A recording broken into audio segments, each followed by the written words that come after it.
Quality education channel में आप लोगों का आज भव्य स्वागत।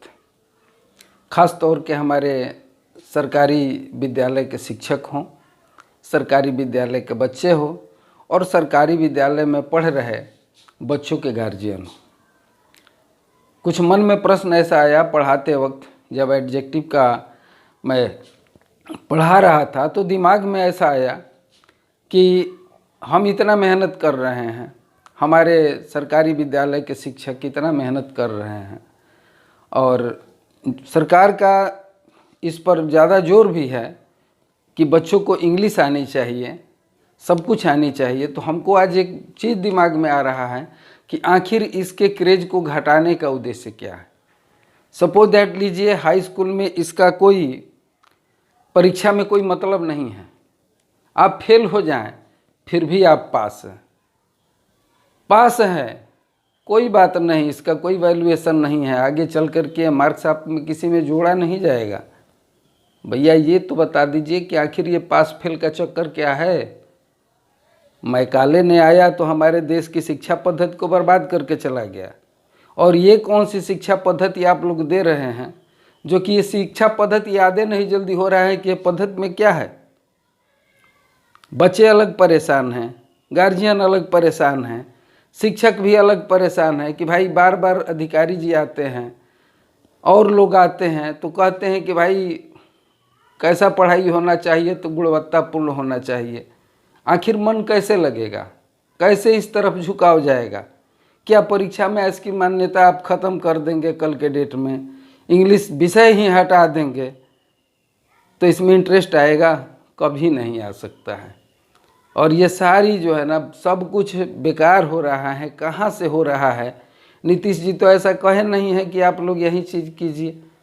शिक्षा विभाग भी तो है, शिक्षा विभाग में सारे लोग हैं, क्यों नहीं ये लोग इस पर जोर देते हैं? काहे नहीं लोग डिमांड कर रहे हैं? हाई स्कूल में इसकी मान्यता क्यों नहीं दे रहे हैं?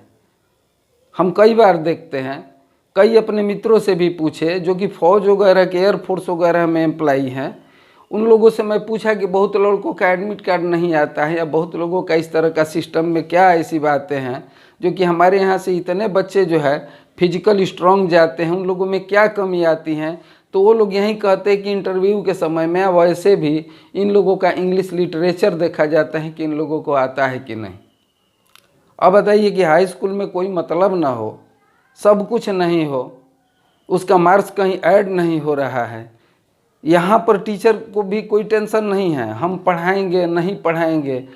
और ट्यूशन में भी लोग कह देते हैं कि क्या पढ़ के इसको क्या पढ़ोगे, जब जोड़ा नहीं जा रहा है तो टेंशन फ्री हो जाओ, हिंदी पर जोड़ दो और सारे विषय पर तुम जोड़ दो, इसका कोई काउंट थोड़े होगा, इसमें पास होगे फेल हो जाओगे कोई मतलब नहीं है, तुम्हारा डिवीज़न पर कोई अंतर नहीं पड़ने वाला है। बच्चा ध्यान नहीं दे रहा है। हम लोग क्वालिटी के चक्कर में पड़े रहते हैं 24 घंटा, एक टेंशन रहता है। तो अगर ये क्वालिटी का कोई मतलब नहीं है तो फिर बार बार कोई भी बड़ा अधिकारी आता है और पूछता है तो कभी भी क्वेश्चन वो हिंदी का नहीं पूछता है क्लास में टीचरों से, चाहे वो भले कौन ऊँची का पढ़ाई होता रहे। टीचर बस एक कहीं धुन लगाए रहता है, इस चीज़ का स्पेलिंग बताओ, ये चीज़ कैसे लिखाएगा ये बताओ। पत्रकार आते हैं तो वहीं कहते हैं ये चीज़ बताओ, वहीं सवाल पूछा जाता है जिस पर परीक्षा के समय में ध्यान नहीं दिया जाता है। तो या तो इसको हटा दीजिए या तो पढ़ने के लिए इसका मार्किंग वगैरह हो, थोड़ा इसका ग्रेडेशन आप लोग कीजिए। चाहे कोई भी जो भी ऊपर के अधिकारी हैं, वर्ग है, जो भी है, इसका ग्रेडेशन होगा तो थोड़ा अच्छा लगेगा, हम लोगों को भी पढ़ाने में मन लगेगा। हमको तो आज मन ही नहीं लग रहा है कि हम कैसे पढ़ाएं। इसके लिए हम कौन सी दवा अब खा लें? रात में नींद नहीं आती है कि ये लोग को कह देंगे कि भाई कल के डेट में इसका तो नंबर नहीं जोड़ा जाएगा। लड़का को दिन भर पढ़ाते हैं, वो पढ़ता नहीं है, कहता है कि सर जी आराम से रहना है, कोई नंबर थोड़े हाई स्कूल में जोड़ा जाता है। तो अब बताइए इसके लिए क्या उपाय? कहीं नहीं जोड़ा जा रहा है, सब उल्टा पलटी चल रहा है। हम लोगों को पढ़ाया हुआ सारा चीज़ बेकार हो रहा है। बस क्या है, सर जी बोलिए स्कूल में, मैडम जी बोलिए, गार्जियन कहता है कि हमको पापा कहो, मम्मी को मम कहो। मम्मी डैडी में उलझे हुए सारे लोग हैं, ये नहीं कहते हैं कि उसको क्या आ रहा है क्या नहीं आ रहा है। तो आप लोग भी अब मॉम डैडी और पापा मम्मी मत कहलाओ, क्योंकि इसका भी नंबर कहीं हाई स्कूल में जुड़ने वाला नहीं है। क्यों कहवाते हो इसको?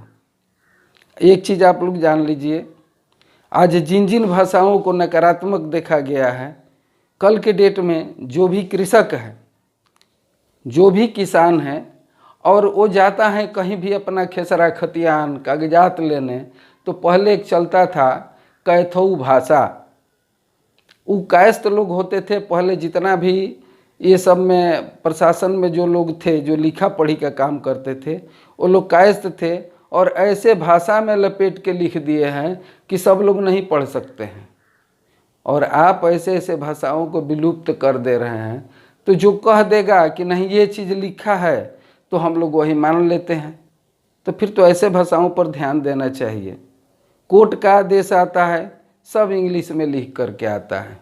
बच्चों को मार दिया जाता है कि आपको इंग्लिश नहीं पढ़ना है, इंग्लिश का कोई नंबर नहीं जोड़ना है कहीं हाई स्कूल में।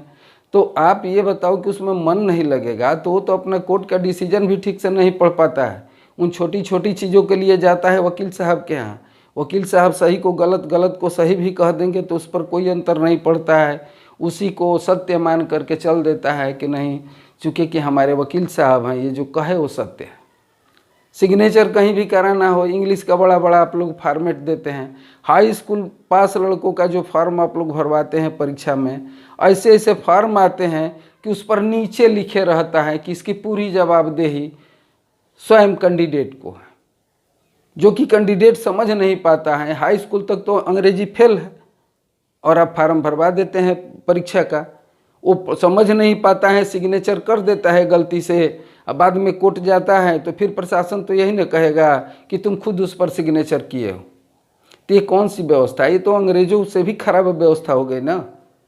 अगर इस विषय को पढ़ते हैं, ये खास तौर से गार्जियन से हमारा अनुरोध है कि या तो आप लोग इस पर ध्यान दीजिए, बच्चे को बढ़िया से अंग्रेजी पढ़ाइए, वो सब पढ़ लिख करके जानकारी प्राप्त करें।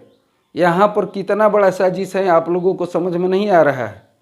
आप लोग ये ना जाने कि मेरा पेपर कहाँ है, कैसे हैं, कोर्ट ने क्या निर्णय दिया, आप पढ़ नहीं सके।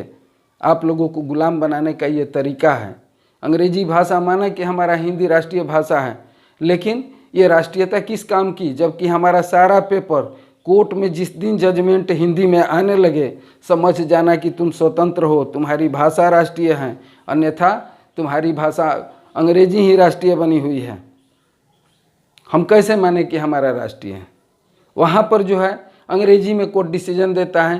कोई भी जघन्य अपराध करके भी अपराधी जाता है तो ना तो लायर हिंदी में बहस करता है, ना जजमेंट हिंदी में होता है, वहाँ पर सिर्फ अंग्रेजी चलता है, और ऐसे क्लिष्ट इंग्लिश शब्दों का प्रयोग होता है जो कि साधारण जो मौकिल होता है, जो मुजरिम होता है, वह ये नहीं जान पाता है कि हम पर कौन कौन सा अभियोग लगाया गया। तो ये हम लोगों को, जो पेड़ में पहले कहा जाता था कि पेड़ के जड़ में मट्ठा डाल दो ख़त्म हो जाए, वही सिस्टम लगा करके ये ख़त्म किया जा रहा है कि हाई स्कूल तक किसी भी तरह की अंग्रेजी की मान्यता न हो। और बाद में बूढ़ तोता राम राम तो कभी कहेगा ही नहीं। जब आप हाई स्कूल के बाद जाओगे, इस समय देखिए यूट्यूब से लेकर के हर पुस्तक के दुकान पर देखिए, हर इंस्टीट्यूट में देखिए, आपको 5 दिन में अंग्रेजी बोलना सिखा देंगे। बस आओगे, तुम्हारे कान में फूंक देंगे, तुम अंग्रेजी पटपट बोलना शुरू कर दोगे। तुम हमारे यहाँ 1 महीना में, ये रैपिड एक्स ले लो, 60 दिन का कोर्स है, लगातार तुम अंग्रेजी में अम्बेडकर बन जाओ। आप एक कार्यालय में जाइए, वहाँ पर सारा चीज़ आपको अंग्रेजी में करना है, और यहाँ पर क्या है तो अंग्रेजी की मान्यता ख़त्म। इसका असर प्राइमरी सेक्शन तक पड़ रहा है। प्राइमरी सेक्शन में पहले हम भी एक बार बच्चे थे, बचपन से आदमी यही सोचता था कि मैट्रिक पास कैसे होंगे, तो हमारा सब विषय स्ट्रांग होना चाहिए था। उस समय हिंदी तो हमारी मातृभाषा है, कोई उस पर ध्यान देता नहीं था उतना, फिर भी क्योंकि हमारा मातृभाषा है, अच्छा है। लेकिन अंग्रेजी और गणित के लिए हम लोग जी जान लगा देते थे, क्योंकि हमें हाई स्कूल में आज नहीं पढ़ेंगे तो हाई स्कूल में हम फेल हो जाएंगे। और आज ये बच्चा देखता है कि हाई स्कूल में हम फेल जब होंगे ही नहीं तो अंग्रेजी पढ़ना क्या है। स्कूल गयो नहीं, फेल भयो नहीं वाले सिद्धांत पर वो सोच लेता है कि अंग्रेजी जब वहाँ पर पढ़ना ही नहीं है, फेल भी नहीं होना है, तो फिर आज भी नहीं पढ़ेंगे तो गुरुजी तो जानते ही हैं कि 8वां तक इसी तरह से आपको पास तो हो ही जाओगे, कुछ भी पढ़ोगे। हम नंबर भी काट देंगे तो कोई बच्चा फेल थोड़े होता है, उसको तो पास होना ही होना है। लेकिन ये सिस्टम कतई नहीं चल सकता है। और मेरे गार्जियन से गुजारिश ये है कि आप लोग घर पर कॉपी चेक कीजिए, बच्चे स्कूल से क्या पढ़ के आए हैं, बच्चे कब क्या कर रहे हैं, आप ध्यान दीजिए। कभी ऐसा मत छोड़िए कि नहीं उसके कान में अब डालिए। ये जिम्मेवारी प्रशासन की नहीं है, ये जिम्मेवारी शासन की भी नहीं है, ये जिम्मेवारी किसी दूसरे की नहीं है। ये बीमारी आपकी है, ये लड़ाई आपकी है, आपको लड़ना है। बच्चे को बचपन से देखिए कि उसको अंग्रेजी कैसा है। अगर आप भारतीयता में रह गए, सिर्फ अंग्रेजी को नहीं जानेंगे, तो उस गधे के समान है जिसके पीठ पर 3 क्विंटल 4 क्विंटल लाद देने के बाद भी वो सर झुका करके चुपचाप चलते रहता है और उसका गार्जियन उसके पिछवाड़े पर 2 डंडा भी लगा देता है। वो बेचारा एक बार पीछे मुड़ करके नहीं देखता है। तो समय नहीं रहा, गांधी जी वाला ज़माना सब कुछ ठीक ठाक है, सब कुछ उनका कहना मानिए, लेकिन उस बात को मत मानिए कि एक गाल पर एक थप्पड़ मारेगा कोई तो दूसरी गाल भी सामने कर दीजिए। इस समय लोग एक थप्पड़ के बाद एक थप्पड़ नहीं मारेंगे, ले तड़ातड़ आपका मुंह फोड़ देंगे, भूभुन टूट जाएगा वहाँ पर, आप बर्बाद हो जाइएगा, आँख भी फोड़ देंगे मौका मिलेगा तो। आप ऐसा मत कीजिए, एकदम सजग रहिए। विद्यालय पर या किसी पर भी भरोसा मत कीजिए, भरोसा बस अपने बच्चे पर कीजिए। और ये देखिए कि उसके कॉपी पर लिखा क्या गया है, प्रतिदिन उसका चेक किया जा रहा है कि नहीं, और विद्यालय से वो पढ़ के क्या आ रहा है। छोड़ दीजिए, शासन तो जो चाहता है वो कर लेगा। वो हाई स्कूल फेल भी कर देगा, बिना परीक्षा दिए पास भी कर देगा, इससे कोई फर्क नहीं पड़ता है। लेकिन वो लड़का जानता है कि नहीं, ये जानना आपको है। अगर वो नहीं भी आप जानते हैं तो किसी अन्य पढ़े लिखे व्यक्ति से उससे जांच करवाइए कि नहीं वो अंग्रेजी में पढ़ के क्या आ रहा है। अगर नहीं है तो घर पर आपका खेती बाड़ी का कागज़ देखिए, कितना % कागज़ आपके पास है जो कि हिंदी में आता है। या तो पुराना कागज़ होगा, 72 से 70 के पहले का जो होगा उसका पर्ची कटा होगा जगह ज़मीन का, तो कैथऊ भाषा में लिखा है। नयका आ जाएगा तो अंग्रेजी में कंप्यूटर पर चढ़ जाएगा। और बीच में जो आप पढ़े हैं गेठा हिलाते रहिएगा, कुछ मिलने वलने वाला नहीं है। आप सीधे सीधे अंग्रेजी पढ़ाइए, इतना तो ज़रूर पढ़ा लीजिए कि आपको वो समझ सके, नहीं तो आपको भी यतीम खाने में डाल देगा बुढ़ापे पर। वो नहीं समझेगा कि आप क्या हैं। अभी नहीं समझ बच्चे को आ रहा है, वो जो कहता है आप मान जाते हैं, लेकिन आप उसको संस्कार दीजिए। जब तक संस्कार नहीं दीजिएगा तब तक उसको संस्कृति का पता नहीं चलेगा। और जब संस्कृति नहीं रहेगा तो भारतीयता भी उसकी समाप्त होने के कगार पर है। यहाँ तो सब कुछ अपने मन से हो रहा है, सुविधाजनक चल रहा है, सारा काम सुविधाजनक हो रहा है। कोई क्या बोलेगा, विद्यालय हो चाहे घर हो, जो बोलेगा सो आपका बच्चा बोलेगा। अगर बच्चा पढ़ गया तो समझिए कि आपका सब ठीक है, आपका भविष्य ठीक है, आप भी सुरक्षित हैं, आपके मुंह में गंगा जल भी पड़ जाएगा। अगर बच्चा ठीक नहीं है तो ये मत सोचिए कि वो गंगा जल ही डालेगा, कहीं चापाकल का पानी भी डाल देगा, आपको मुक्ति में भी दिक्कत होगी। इसलिए बच्चे को पढ़ाइए, हिंदी पढ़ाइए, बहुत अच्छी हिंदी आनी चाहिए, अंग्रेजी भी आनी चाहिए, संस्कृत भी आनी चाहिए। लेकिन अंग्रेजी चूँकि कि सारा पेपर आपका घर दरवाज़ा, बाहर का, नौकरी का सारा पेपर, बैंक में पैसा जमा करते हैं तो हिंदी में एक लाइन नहीं लिखना है। लिखते भी लोग हैं, जानते हैं, उस पर लिखा है कि हिंदी में काम करना अनिवार्य है। लेकिन क्लर्क हिंदी नहीं लिखता है, मैनेजर हिंदी नहीं जानता है। लोन के लिए जाएंगे तो आपसे अंग्रेजी में 2 लाइन बोल देगा, आप तुरंत बाहर निकल आएंगे। अंग्रेजी में घूस मांगना होगा तो 2000 घूस अंग्रेजी में मानेगा, 2000 बोलेगा, और आप फेरे में पड़ जाइएगा, जानेंगे कि आशीर्वाद दे रहा है। आपको अंग्रेजी जानना बहुत ज़रूरी है। कम से कम बच्चे को इतना सिखा दीजिए, उसका चेक करते रहिए, उस पर ध्यान दीजिए कि अंग्रेजी आए। छोड़िए क्या हो रहा है परीक्षा में उसका, छोड़िए नंबर मिल रहे हैं नहीं मिल रहा है, लेकिन आपका बच्चा पढ़ेगा तो भविष्य में जा कर के बड़ा आदमी बनेगा। हमारा आप लोगों से गुजारिश है, बच्चे को परफेक्ट बनाइए, यही आपका भविष्य है। और हमेशा आपके भविष्य की कामना करता रहूँगा। और ये क्वालिटी एजुकेशन जो मैं दे रहा हूँ ये भी जारी रहेगा। हमारा क्वालिटी बस यही है, हम अपने क्वालिटी एजुकेशन में बेसिक हर चीज़ को बताएंगे, रहन सहन से लेकर के हम उसको संस्कारगत बनाएंगे।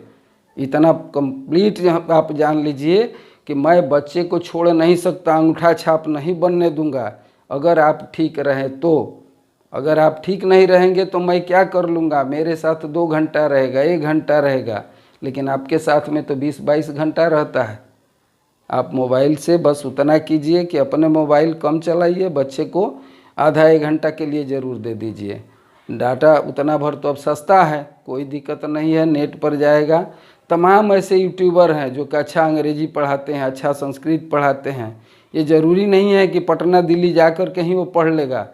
आपके यूट्यूब पर इतने अच्छे अच्छे शिक्षक आए हैं, इतने अच्छे अच्छे कोचिंग के क्लासेज आते हैं, आप घर बैठे बच्चे को पढ़ा सकते हैं। सिर्फ ये करना है कि जब वो पढ़ता रहे तो अलग बैठ कर के देखते रहिए कि कहीं वो गेम नहीं खेल रहा है ना, नहीं कहीं फिल्म देख रहा है, उससे उसको बचाइए।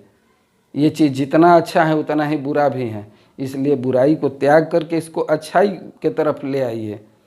अब मैं इतना ही कहना चाहता हूँ। जय हिंद। आप लोगों के साथ हूँ, क्वालिटी एजुकेशन देना चाहता हूँ। आप लोग भी मेरा सहयोग कीजिए और अगर मेरी बात अच्छी लग जाए तो चैनल को सब्सक्राइब कर दीजिए। इस तरह का बक बक मैं अक्सर करते रहूँगा। धन्यवाद।